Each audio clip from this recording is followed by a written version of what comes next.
Merci beaucoup. Dernière prise de parole, Sylvie Josserand pour le groupe Rassemblement national. Merci, Monsieur le Président. Merci, Monsieur Cohen, Madame Levrato, pour votre éclairage. Ma question est la suivante. Pour rétablir la compétitivité de l'Union européenne, le rapport Draghi préconise des investissements à hauteur de 750 à 800 milliards d'euros par an, sans que la durée d'ailleurs de ce financement ne soit précisée. Pour assurer ce financement, le rapport Draghi propose non seulement un financement bancaire par un nouvel emprunt mutualisé, mais propose encore de privilégier les financements par les marchés en drainant l'épargne et les capacités de financement privées à travers l'optimisation de l'union des marchés de capitaux. Or, l'union des marchés de capitaux n'a jamais été finalisée faute de consensus des pays européens à raison des risques de volatilité et de spéculation. Aussi, ma question est la suivante. Comment articuler la mutualisation de la dette avec l'union des marchés de capitaux? Et dans cette philosophie de financement par les marchés de capitaux, quelles pourraient être les garanties offertes pour la sécurisation des capitaux privés? Merci. Merci à vous. Écoutez, la réponse est très simple. Vous posez une question de tuyauterie financière.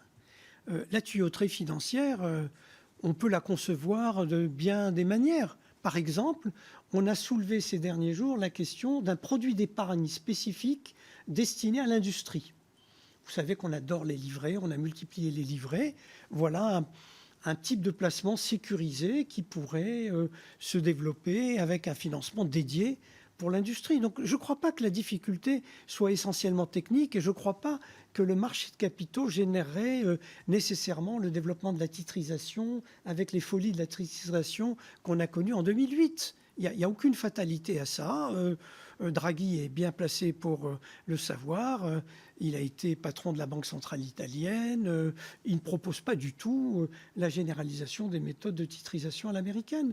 Non, on peut véritablement mettre des produits financiers adaptés pour mobiliser l'épargne européenne et la mettre au service de la réindustrialisation européenne.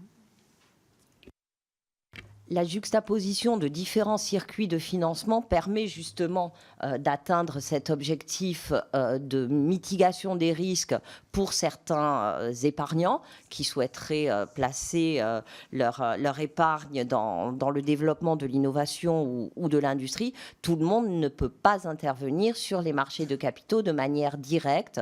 Donc il y a de l'intermédiation financière qui permet de faire de la mitigation du risque.